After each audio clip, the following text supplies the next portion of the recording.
Hi, everyone. Welcome to week number 6. You're halfway there. Well done on your midterm papers. We've begun to grade them, and you all are doing well. So I'm happy with that. I want to just touch base with you. Today's Sunday as we get started for week 6, and I thought I might do a lecture outside since probably most of us have been inside for too long over the last 8 weeks.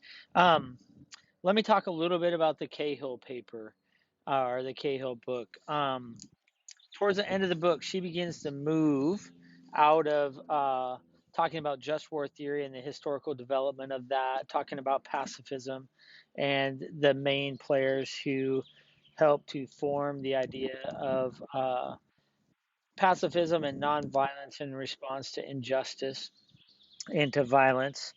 And she begins to talk about the moral dilemma that both positions present, that neither is adequate as a Christian perspective, in the sense that if you rush to each of those poles, just war theory or pacifism, you're going to be thrown into a moral dilemma that will put you into a difficult position.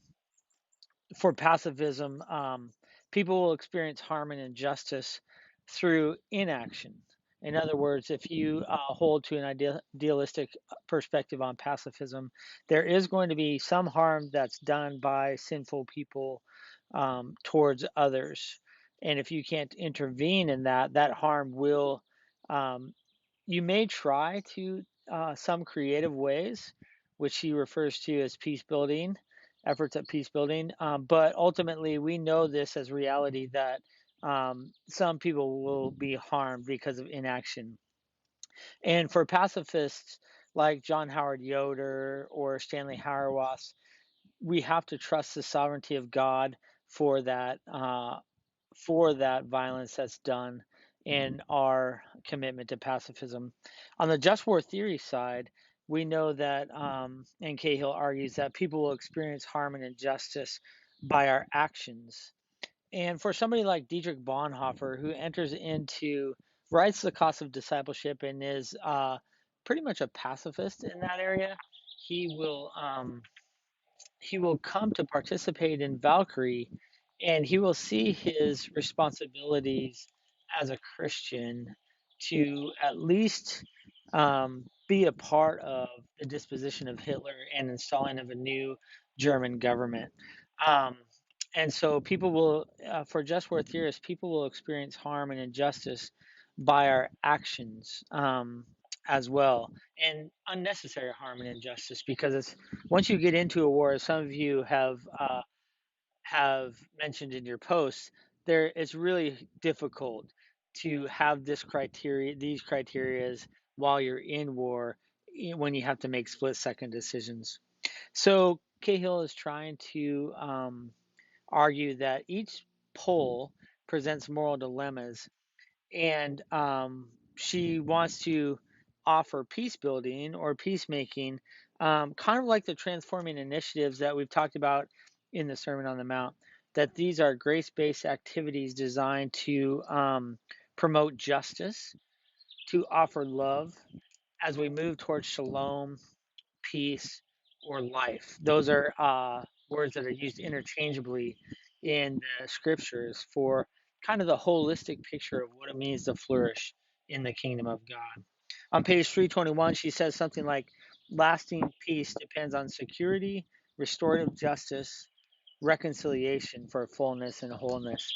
And so she's going to argue that peace building is a complement between pacifism and just war theory, and is an active, grace based way to participate in people's lives to overcome injustice and to offer peace. She gives several principles of peace building that transforms the kind of conflict that leads to violence into something redemptive. And so she talks about nonviolent resistance to violent power, a broad, all encompassing view of restorative justice, which in the evangelical world, we tend to focus on retributive justice, people getting what they deserve. And what Cahill wants to say is that we want to concentrate as well on restorative justice, that the goal is to restore people into right relationships and to be flourishing and contributing members to the community. Um, and she also mentions she pays attention to people on the margins, and so that's why she says that oftentimes women have a kind of empathy because in the course of history, they've traditionally been on the underside of power and on the margins. And so they can have a kind of empathy that will help us pay attention to others on the margins. Um, and then she talks about the interfaith and intercultural component of peacemaking, that these are principles that can be practiced by persons of all faith and persons of no faith. And so you'll be reading this week and next week Interfaith Just Peacemaking, which will add some texture to Cahill's idea of peace building.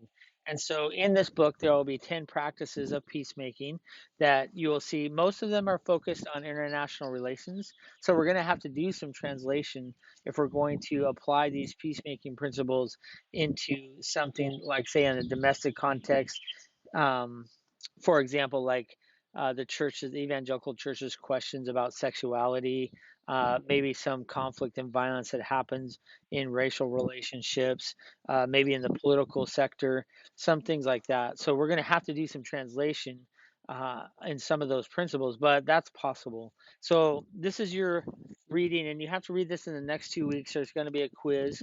You also have a Walter Wink article. It's like 6 pages, so it's a short article, and that's going to be your quiz this week. Interfaith Just Peacemaking is your quiz in 2 weeks.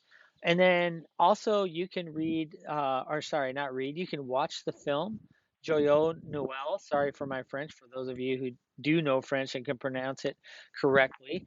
Um, it's a popular film about based on a true story or inspired by a true story of two armies on a front during World War II, and they decide to stop the violence on Christmas Eve, and it's a great story. So you'll be reading sorry, you can do extra credit by watching the film and writing a reflection in the forum that's provided. So you'll be reading Interfaith Just Peacemaking.